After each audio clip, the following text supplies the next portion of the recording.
بسم الله الرحمن الرحيم الحمد لله رب العالمين والصلاة والسلام على رسول الله صلى الله عليه وسلم كبجنتوتا إلمان رمو قوتو الدنيا جرتن هندي خيسن هند دورا سلام النخيني بك جرتن التيسنا قوسنين جنة قيان الراس سبتمبر كورا توكو باكو لما في دي دمي لما مقالة هرقيسة سومالي لانديت أركبنا أكما أغرتن أباخينا أحمد عبد الله علي نبرت أركما خنقافة أغسط دي دمي أفرمان هيد الرابي هجرو sagantaan viidiyoo gabaabaa kana waraabuu jirruu fi waan biraa osoo hin ta'in akkuma hundi keessanuu yaadattan sagantaa kana duratti isinii waraabnee turre keessatti gartee waan silaan olii abbaa keenyaan gaggeessinuu fi akkasumatti gartee maallaqa isaan hidhaarraa waggaa baafne liqiin irratti hafe doolaaraa 2000 kajannisan kana dura isinii ibsinee turre garuu waan san hundinuu amma nu bira hin geenye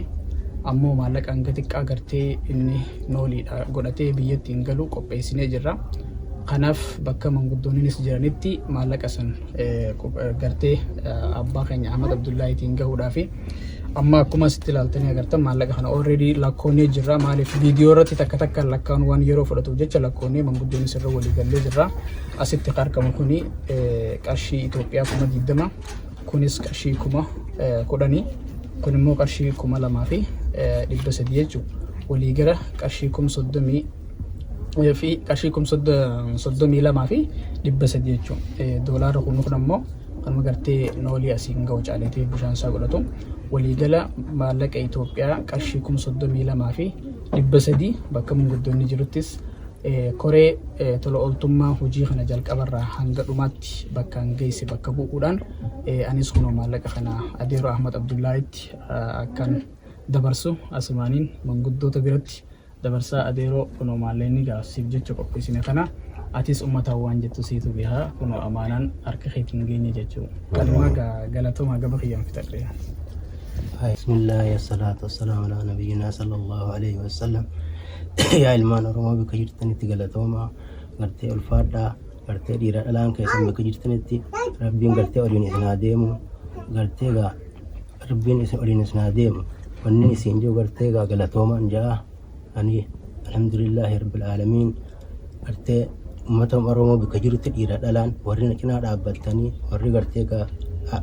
كابصوت أنا وجين كابصوتني نحن رابطني دينو إيراد الآن قلتهم أنا سنين جاء رب الجسنا ديمو ربي قرتي جزاء سنها خفلو هجزاء ما خفلو ربما جزاء ربي سنها خفلو سنين جاء قرتي حاجات يسنون دا واملك يسنقوك هند ربي حاجات يسنها باسو رب الجسنا ديمو سنين جاء قلتهم بكجرتني. السلام عليكم ورحمة الله وبركاته. السلام عليكم ورحمة الله وبركاته. الحمد لله وكفى وسلام على نبي المصطفى. أما بعد أبلا ينقي عن سلامة كان الدنيا قوتو الدنيا رجل تنندي خيسانو زان كيس ربين يرتي جنة تاني سنها قل شورب بلي سخين يغانا قرقارتن فرد أبتني بوابي هدو خيسا وري قرتي دبرتني عنقا قرتي غافا إساهد آجرات شوط أغينير إلا قرتي عنقا قرتي نهد آبهي خونو صدركات نكيني ورنو فرد أبتن وري هادان ندي قرتنيس وري دينا جينو دي قرتنيس galatoomaan isiniin jaa namichaatu beeytaa yaa rakkoo baga dhuftee jejan namumaan wal nu barsiiftee gaarii fi hamaa tanaafuu alhamdulillah tulleen dhuftee rabbii waan fitu takka ufa tanaaf fida alhamdulillah taallee keessa dabarre obboleessa keenya illee gaa rabbi nagaa maatii isaatti haa galchu akkasumaanuu jecha tokko osoo irraa nan bifne obboleessa keenya kana maallaqa xiqqaa itti kanina kanaaf karaallee waan gartee hedduu gartee inni waan gaa ammaan tana nama hidhaa bahe waan ta'eef obboleessa keenya Abdallaa Sheekaatiin akka gartee obboleeyyan isaa kan gartee dhangaggoo jiruun akka gahu asumaanuu gartee ittiin dhaammadha kun asuma nu bira jira galatoomaan isiniin ja'a warri gartee nu gargaartan hundinuu ammallee xiqqoon irratti hafte sanillee gartee badagaa oldoon illee rabbiin galata isaa kafaluu bu'aa bahii hedduu nu wajjin godhe xiqqoo inni gartee gama keenya rarraasee hambisan illee ammallee asumaan nu gargaaraan ol faana nurraa fixaa isiniin jenna galatoomaa wajjazakumullahu khayran wassalaamu alaikum warahmatullahi wabarakatuh.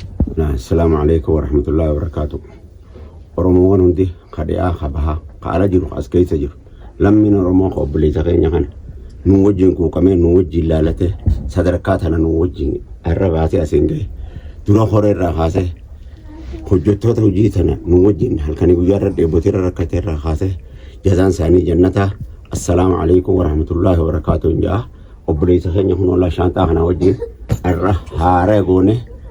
boru nagaan akka maatii isaa gahu. Asing gini jira. Assalamualaikum warahmatullahi wabarakatuh.